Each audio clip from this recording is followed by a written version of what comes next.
Coucou tout le monde, bienvenue dans cette nouvelle vidéo. Aujourd'hui je vous propose de réaliser un calendrier de l'Avent. Donc je m'installe, je finis ma petite popote, faire en sorte de vous accueillir au mieux quand même avec un minimum de lumière. Vous voyez tous mes petits calculs en fonction du papier que j'avais, de la taille des petites enveloppes que je pouvais faire, enfin bref, toute ma petite bidouille avant vidéo est maintenant réalisée, donc je me mets au travail avec vous.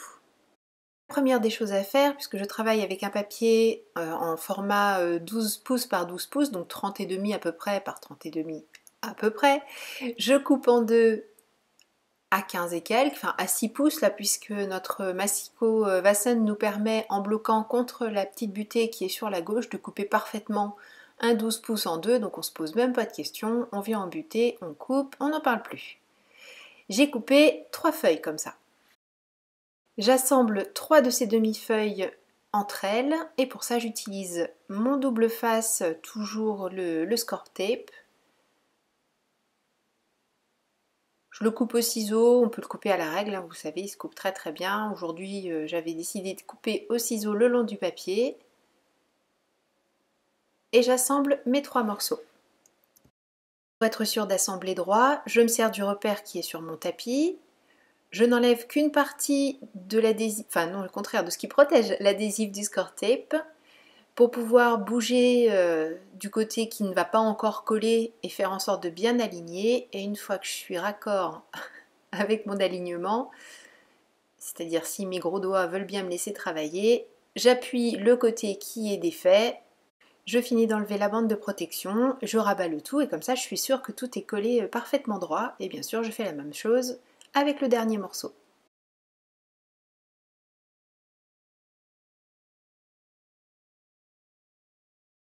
J'ai récupéré un rouleau de carton que j'ai coupé en deux, ça convenait plutôt pas mal puisque ça correspond à peu près à la largeur du petit chemin de craft que l'on vient de réaliser et je vais recouvrir les rouleaux avec ce papier. Alors juste pour info, c'est du craft de chez Basile. Je commence à donner une forme arrondie au papier en le roulant à vide entre guillemets, c'est-à-dire sans adhésif, et une fois qu'il a la forme voulue, je colle mon premier morceau d'adhésif, j'installe le rouleau dessus.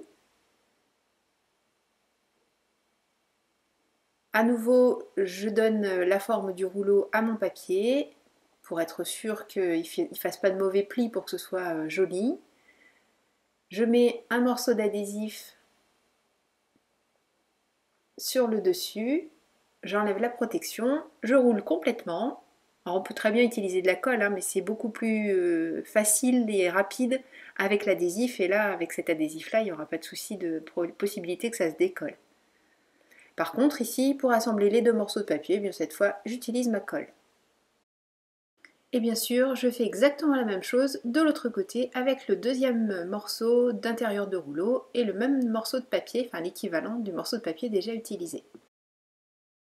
Je laisse ce qu'on vient de faire de côté pour le moment et je vais m'occuper maintenant des petites pochettes qui vont contenir les 25 petits pas jusqu'à Noël. Pour ça, j'utilise ce qu'il me reste de ma collection Noël acidulé de Crazy Little Craft. Je choisis ces 3 papiers parce que ce sont les plus grands et je vais pouvoir réaliser mes 24 petites pochettes puisque la 25e en fait ce sera une grande enveloppe. Pour réaliser ces pochettes, j'utilise le Pocket Punchboard de chez We Are Memory Keepers. J'ai regardé sur le petit livret qui est fourni avec, et qui nous donne différentes tailles de pochettes terminées. Et celle que j'ai choisie fait 5,7 par 5,7.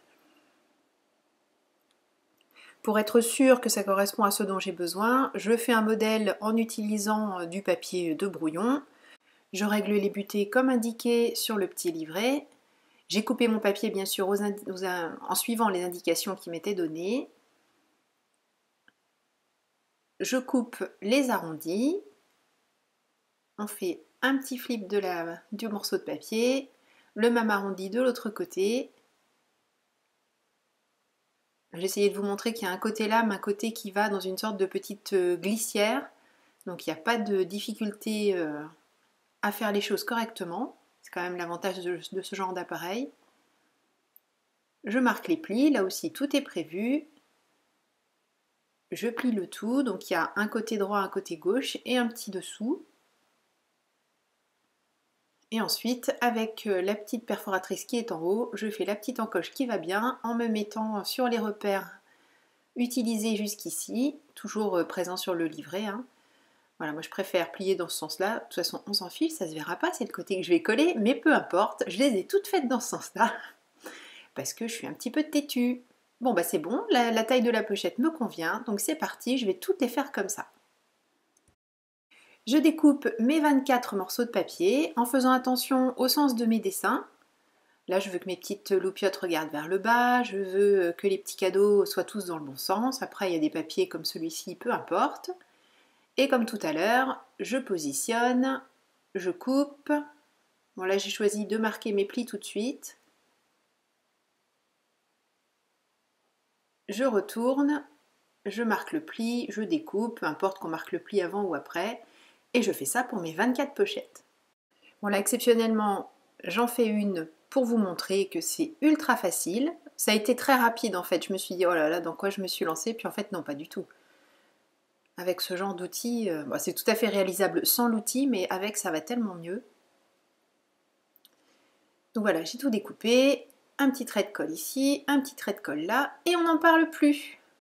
Pour info, en fait, je vous ai pas dit, l'appareil il vient de chez Dans mes pochettes. De toute façon, comme d'habitude, dans le blog, je vous donnerai les liens vers les choses que j'ai achetées et de la boutique d'où ça vient. La colle, par exemple, c'est tout en colle. Et d'ailleurs, vous reconnaissez peut-être le petit presse-papier que j'ai sur ma gauche. C'est un projet que j'avais fait pour une vidéo du mercredi tout en colle. Donc c'est une structure, un moulage béton sur lequel j'avais fait une peinture galaxie. Et j'avais mis des aimants dedans, donc sur le dessus, c'est aimanté. Mais là, ce qui m'intéresse, c'est que ce soit lourd. Comme ça, je fais tous mes petits collages, les uns après les autres. Là, vous voyez toutes mes petites pochettes en attente de collage. Et pour être sûr que ça tienne bien et faire en sorte que j'ai pas besoin d'attendre trop longtemps, eh bien, je mets ça sous mon petit presse-papier à la chaîne. Et ça m'a bien plu de faire ça comme ça.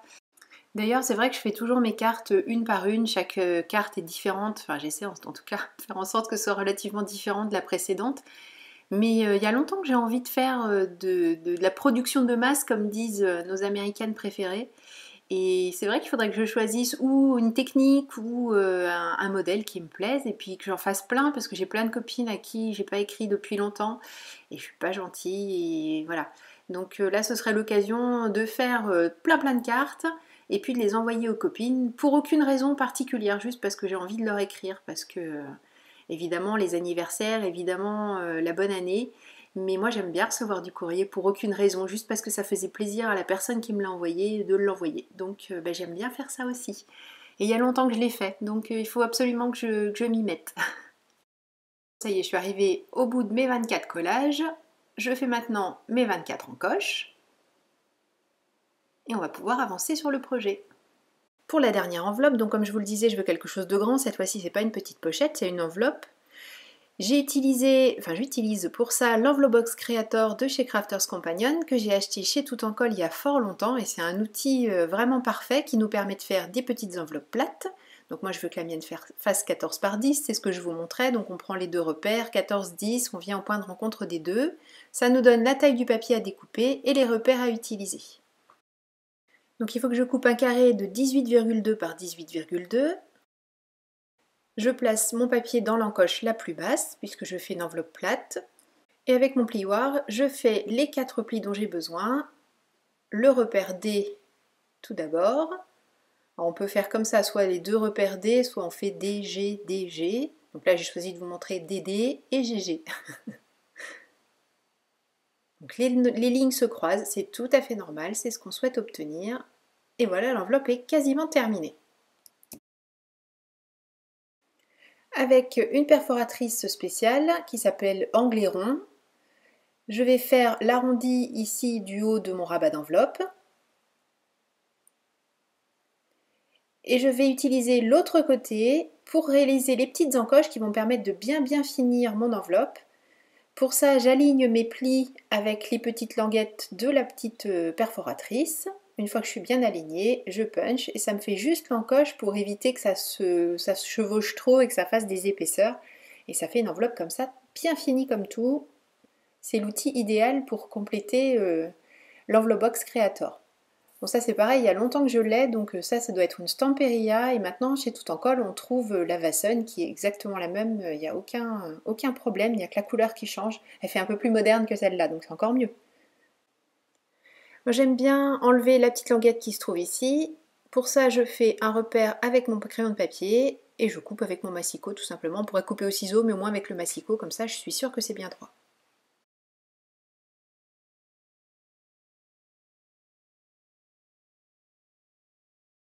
Le but du jeu maintenant, ça va être de coller cette grande enveloppe. Bon, ça va pas être le plus compliqué. Je vais centrer par rapport à mon espèce de rouleau de parchemin, parce que c'était un peu l'idée de donner un effet rouleau de parchemin.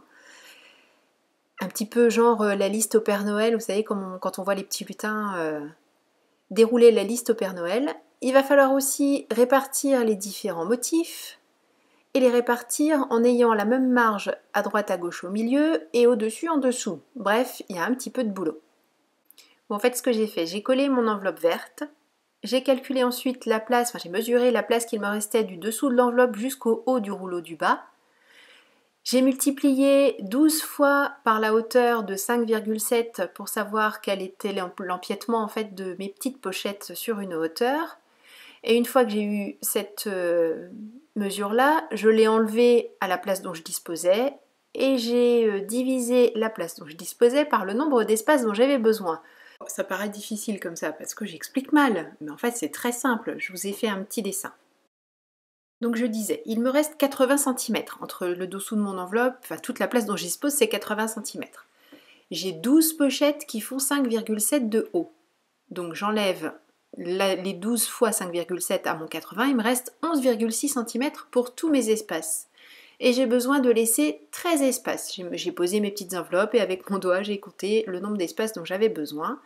Donc 11,6 divisé par 13, ça fait 0,8 et des trucs que je ne sais pas faire avec ma règle, donc j'ai opté pour 0,9. Voilà, c'est simple en fait.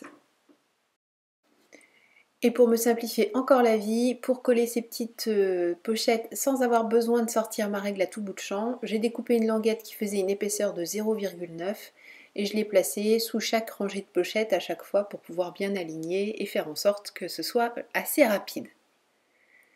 Avec la planche de tampon chiffre graffiti, j'ai fait tous les numéros dont j'avais besoin, j'ai utilisé le masquage le cas échéant, on voit par exemple le 25 là, j'ai tamponné d'abord mon 2, j'ai mis le masque, puis j'ai tamponné le 5, comme ça on a l'impression que le 5 est juste derrière, et j'ai tout détouré petit à petit avec mes petits ciseaux pour avoir mes 25 numéros.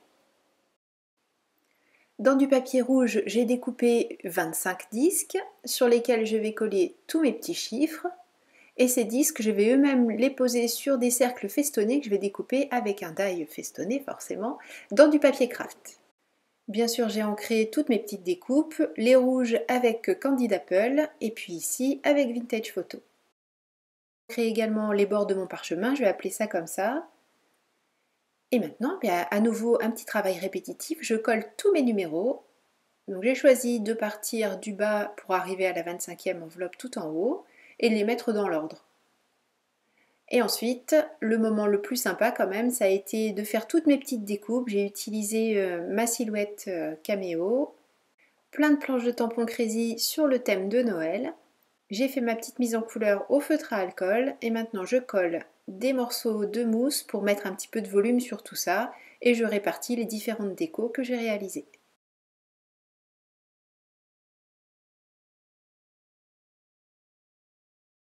Une fois que j'ai réparti à peu près toutes mes décos, en tout cas toutes celles que je voulais utiliser, dans les petits espaces laissés, je fais des tamponnages toujours une planche de chez Crazy, dessinée par Lindsay Crea, et je tamponne avec mon encre blanche Yeti pour amener un petit peu quelque chose d'un peu différent sur le fond craft et puis compléter la déco.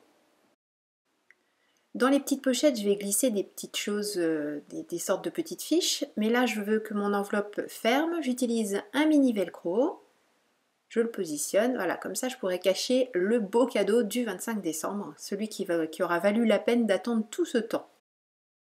Pour les fiches, j'utilise des chutes de papier craft.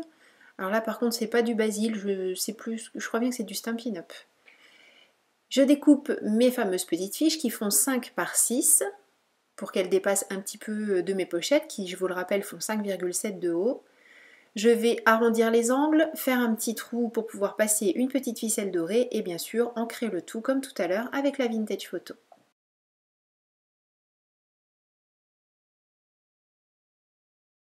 J'écrirai le petit message pour chaque jour à la main. Si vous avez des difficultés à trouver des idées, il y en a plein sur internet, notamment sur Pinterest. Mais bien sûr, avant de ranger, je complète la déco, toujours l'encre Yeti, la planche cristaux d'hiver de chez Crazy. Je laisse sécher et je glisse tout ça dans chacune des petites pochettes.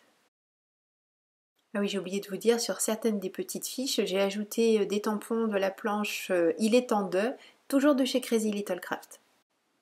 J'ai trouvé une petite ficelle de récup, je cache le petit nœud préexistant à l'intérieur du rouleau, je refais un nœud, je coupe ce qui est en trop, et ma foi c'est la touche finale à ce calendrier de l'Avent. Enfin non, il faut encore que j'écrive les 25 petites fiches, enfin 24 fiches plus le cadeau final.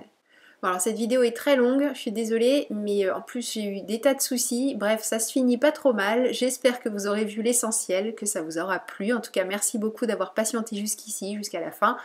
Je vous remercie à tous de votre présence, je vous remercie tous de votre présence. Il est temps que j'aille me reposer, je crois. Donc prenez bien soin de vous. Je vous donne rendez-vous très vite pour un nouveau projet. Et d'ici là, bien entendu, créez et partagez autour de vous. Gros bisous, bye bye.